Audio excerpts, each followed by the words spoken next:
assist me in pledge allegiance to the flag, please?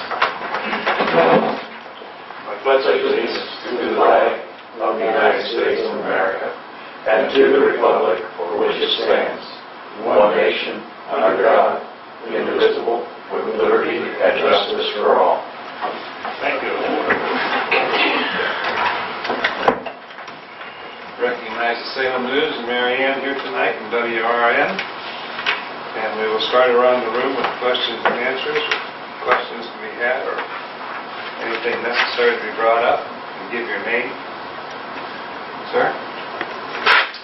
I'll let these gentlemen, they were here before me, so I'll let them go ahead if they would like. Got one as a new zoning officer to show up to see what that was here. Okay. Thank you. I'm filling in for Bruce tonight. He did have one thing he would like me to bring up. The gentleman called to do our ladder testing on August 11th. The cost will be the same as last year. He didn't have it with him, so he just said it's the same price as last year. That's the general maintenance that we have to do yearly on the ladder. Correct. Who's doing it? Who does it? He didn't give me the guy's name. It's whoever he had last year. Gentlemen? So moved. Second. Anything else? Nope, that's all I have. I'm Tim Ginner, your state representative, and just making my rounds to the townships. I promised when I was here that I wouldn't just show up when I'm running for election, and so I'm keeping my promise and just touching base with you. And if I can, ask you a question. First of all, Susan, do you receive any email information from my office? Are you on our mailing list? Yes, I am on your mailing list. Good. And have you received something recently regarding the budget? Mm-hmm. Okay, excellent. The other point that I would make is that if the rest of you as trustees would like to be on what my office is developing called a VIP list, and what I'm looking for in that VIP list is that if you would like to be on the email list, my office will keep you in the loop, so to speak, on any bills, any developments that we think are going to be particularly impactful to Columbiana County or perhaps to our townships. And I may just have my aide send out. I just recently I've switched aides. I don't know if you noticed that or not. I didn't notice that. Yeah, my other aide, Alex, Governor Kasich took him from me, and so he is traveling with him on a presidential campaign now, and so I've replaced him with a young lady named Catherine. She's a farm girl, and she's really doing a great job. This is her first week here, so you'll be getting information now from Catherine. But what we would like is a VIP list. I've developed a VIP list of leaders, business people, elected officials, anyone who would like to be on it. And I would like to keep in touch with you regarding bills, upcoming bills, and not just to keep you informed, but also to get your input on those bills. Because often, we have items come before us that, and we have so much come at us so fast, that sometimes there may be something that you have an insight into that I need to know, and that I may not have caught, or you may have received information that will tell you that a certain impending bill may affect the townships in a certain way. So I'm looking for input, I'm looking for your opinion as well. I know that, Susan, you received information on how the budget, some of the areas that are going to impact the townships. I don't know if you've had opportunity to discuss that yet, or if she's passed that on to you. I did. I emailed it to two and I printed for one. Excellent. So they're aware that there was a 5% pay increase, okay, and the safety service grant that, and I'm sure you understand maybe the ramifications of the safety service grant. It is for capital improvements only, and we would be happy to work with you should you decide you would like to apply for that grant. It is a $100,000 cap, as was listed in the budget. And it is a $20 million grant statewide. There's a cap of $20 million. And then the undivided tax the undivided tax to municipal tax has been divided. And that it's been divided into 3 pods. $5 million will be distributed evenly among the townships. That's not going to come to a lot of money, but it's a little bit of money. And then $2 million will be distributed evenly among smaller villages under 1,000 people. And then the remaining $3 million will be divided among townships according to lane miles. And I had worked with by the way, let me back up a moment. The Safety Service Grant was a product of Representative Shoring, Kirk Shoring's work, and he was able to get that amendment attached to the House budget, House version of the budget, and it successfully made it through the Senate and passed the governor's pen. And then I worked with Representative Amstutz on another amendment that would have positively impacted our townships, because I, like many other representatives, have townships that I want to see us return some of the LGF back to you. And however, in this process that I have learned hopefully pretty quickly, called the budget, we could not call those amendments LGF. If we wanted it to survive through the process, and especially from being vetoed, we had to make sure that it was very well written and crafted. And so Representative Amstutz and I worked on an amendment that we think would have been particularly impactful, but unfortunately it did not make it through the process. It was cut out of the budget in the Senate stage of the budget. So we continue to work. There are some other perhaps freestanding bills that are being worked on right now that would benefit the townships and our local governments, and we'll see where those go. I'm, of course, a freshman legislator, but they say that I'm not allowed to say I'm a rookie anymore because I made it through the 6-month budget process of 3,300 pages. And so we'll see where we go with that. But I just wanted to give you an overall 30,000-foot view of, and there's much more. I think the Township Association also sent out a very detailed summary to you as to what was in the budget. So that's my reason for coming, and then to hear if there's anything else that perhaps I can help you with, or anything that I need to hear that's taking place on the township level. So sounds like Mr. Casey's taken away things from you as well as he did from us, huh? Well, I think that he is very concerned, of course, of the rainy day fund.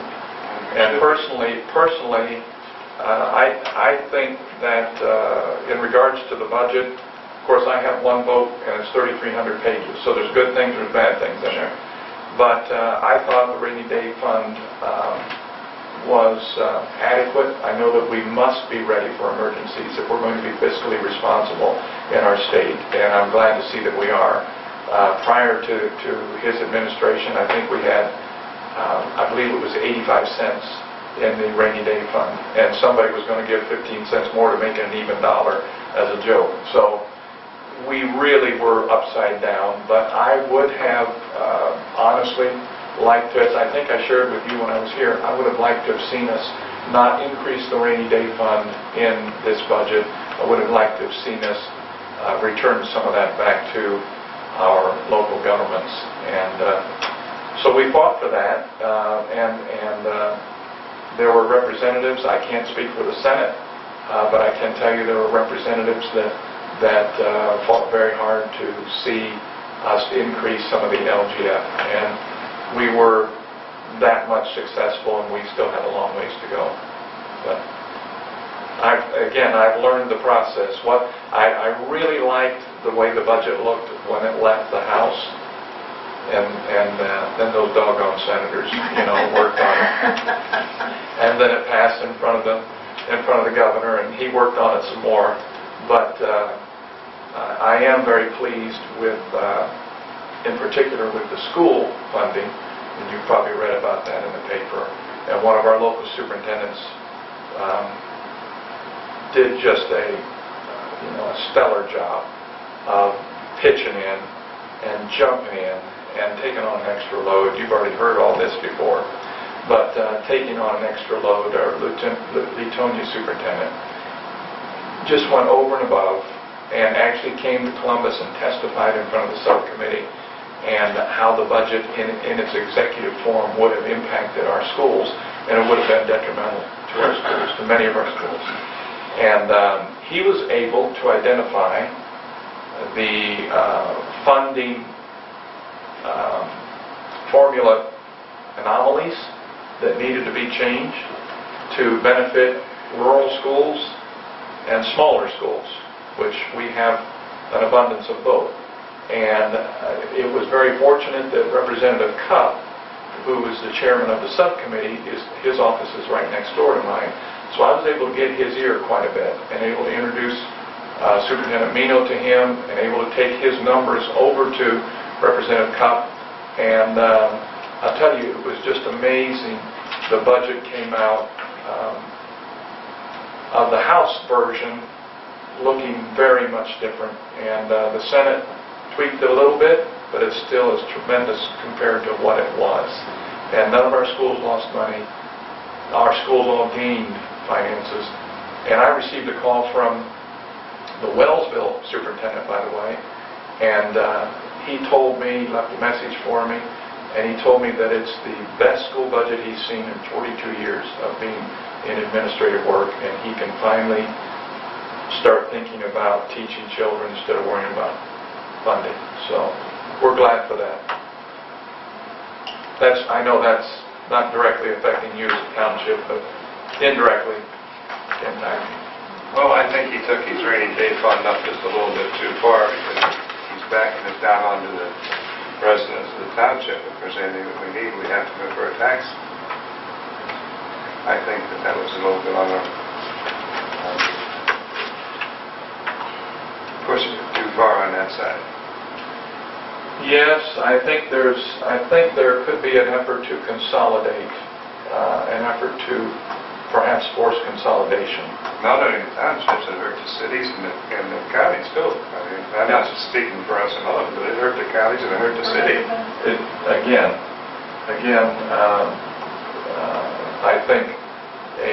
I think if you tweak a budget, you can steer, so to speak, smaller townships, smaller villages, smaller counties to consider consolidation. And I don't know that was the, since I see our reporter frantically writing over here to my left, I don't know that was the motivation for it, but it certainly, at least in the school funding, it certainly seemed to lean towards encouraging smaller schools to consolidate. And because the larger metropolitan schools were the ones who received the greatest amount of funding. But thankfully, again, there was a good amount of work that was done, and Appreciate that. well, and I'm in many cases I was just a messenger boy. So there were others who were smarter and more powerful than I I was helping to carry water, but I was glad to see it turned out a little bit better. And so we'll keep working on it, see what we can do. Other than money, is there anything else that I can do to help? Money is the root of all evil, right? Yeah, I know. It's what makes the world go round, isn't it? And Well, according to him, it is. well, it is what is it? It's the milk of government, I believe. It's called, money is That's very true. the milk of government. So That's very true. How do we get on that email list of yours? I can, if you'll write a note, and I can take it with me right now, and I can let you all get on to your business, or you could even write it in my notepad here if you want. Anything pertaining to grants for fire department or whatever. We'll be happy to help. Our office will in the grant process. It will be, those grants will be going before, my understanding is the local government innovation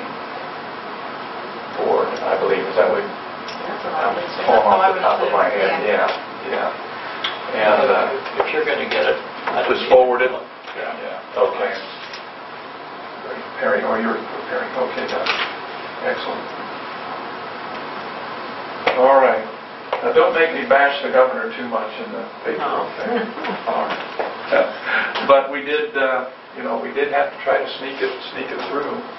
And we tried to write these things up literally without the words LGFM, so that it could come, sneak on through. And we were successful in 2 of them. We weren't in one, but we may just try to make that a freestanding bill. And again, that would be Representative Amstutz, who's Speaker Pro Tem and former chairman of the Finance Committee.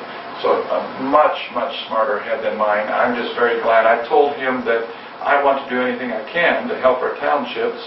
And so he's kind of taken me under his wing, and I appreciate that. And we'll see.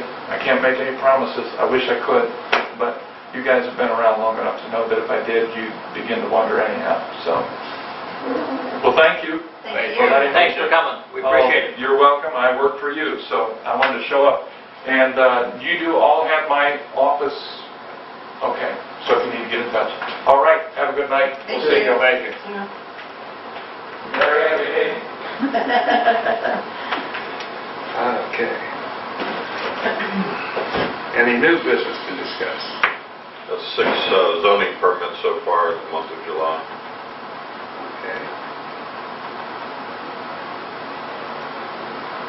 Any old business? We've sent a letter to be sent to the Salem Director concerning the Friends Cemetery, but I see that it was mowed over the weekend or last week, at the end of last week, so we'll still send a letter, but it has been taken care of. Is there any other old business? Approval of minutes and financial statements of 7/13/15. So moved. Second. Fiscal officers' announcements. You're signing checks and ACHs for $56,147.45. Grassroots are in your packet, and the Township Grant Program from the Commissioners is in your packet. Thank you. Trustee comments, Mr. Rudebaugh. I hope it quits raining hard and causing us problems, but other than that, I have nothing else.